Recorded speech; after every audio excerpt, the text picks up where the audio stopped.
Children, now we are going to see the transition elements. Transition elements are those elements which are in groups 3 to 12. You can see in the periodic table over here, groups 3 to 12. These are the groups 3 to 12, and this block of the periodic table, they are known as transition elements or transition metals, because all of them are actually metals. So if you see the characteristics of these elements, you'll find that first of the most important property is that they all are metals. They have high melting and boiling points. Since they are metals, they are very good conductors of heat and electricity. Some of them show magnetic nature also. They get attracted towards magnets. Many of these elements are used as catalysts in various reactions.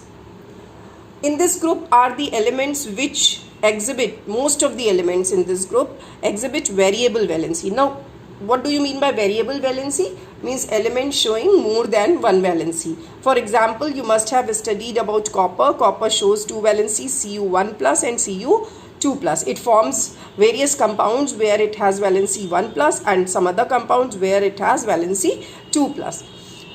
Some other properties of these elements are like they form colored ions and compounds. Means the elements which are there in this transition elements group, they form compounds which are actually having some color. For example, copper forms compounds which have blue color.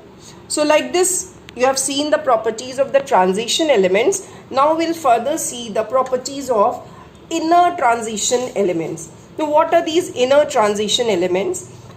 Earlier also I have told you the elements which are in, you can see in the periodic table, in 6th period and 7th period, in the 3rd group.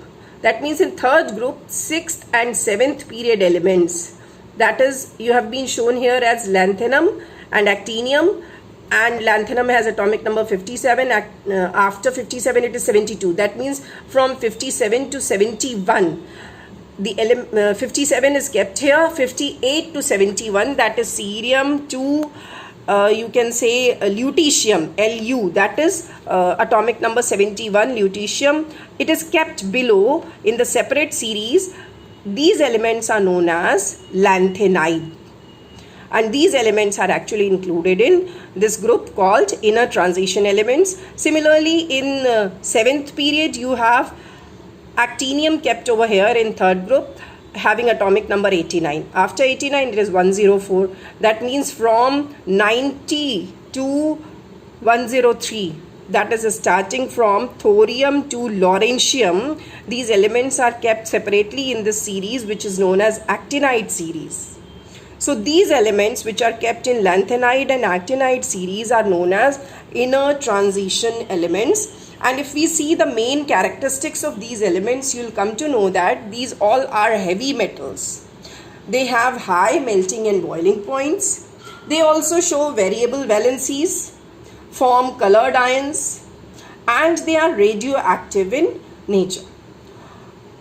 Right now in your class, we will be confined to this much characteristics of these elements. In your higher classes, you will study about these two series, lanthanide and actinides, in detail. So we have discussed the transition metals and inner transition metals in this video. Now in next video, we will be seeing the remaining elements in the periodic table, that is inert gases.